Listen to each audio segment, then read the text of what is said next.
প্রথমে এই ডিপজলকে বললো কি আপনি একটু নামাজের পরে এলান করে দিয়েন যাতে সবাই একটু বসে। তাই ডিপজল নামাজের পরে তার মতো করে এলান করতেছে এইভাবে, ইনশাল্লাহ ভাই বাকি নামাজের পরে মসজিদি মানে কিনের কথা হইব।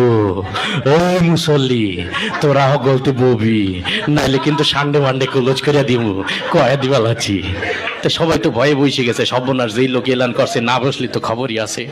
তারপরে ওই প্রথম যে ইমানের বিষয়টা, কালেমার বিষয়টা দেওয়া হলো মিশা সওদাগরকে, যে আপনি একটু কালেমার বিষয়টা আপনার মতো একটু সাজাই গুছাই বলেন। তাই মিশা সওদাগর কালেমার বিষয়টা বলতেছে এইভাবে, আমরা দু চোখে যা কিছু দেখি আর না দেখি সব আল্লাহ সৃষ্টি মাখলুক।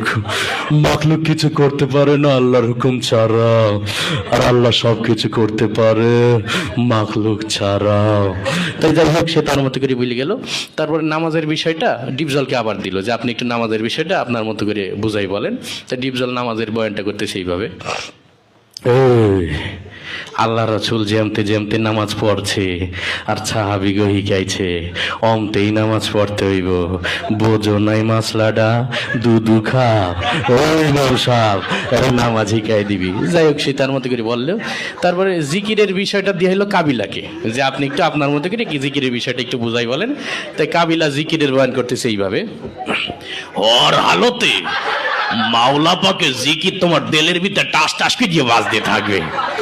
জিকির হইলে যদি তুমি কবরের ভিতরে হান্দাইতে পারো তাইলে তো বাইসেই গেলা, আর জিকির না হইলে কবরে হান্দাইলে ফেরেশতারা তোমার 14 শিখের ভিতরে হান্দাই দেবে।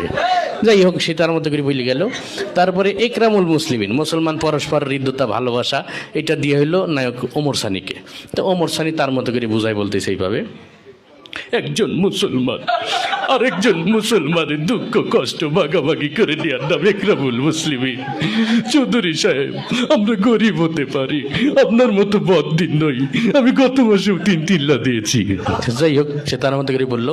এরপরে ওই সহিনিয়ত, আমরা যা কিছু করবো একমাত্র আল্লাহকে রাজি খুশি করার জন্য করব, এটা দেওয়া হইলো নায়ক মান্নাকে। মরহুম মান্না এসে তার বয়ানটা করতেছে এইভাবে, আমরা যা কিছু করব পৃথিবীর কোনো মানুষকে খুশি করার জন্য করব না,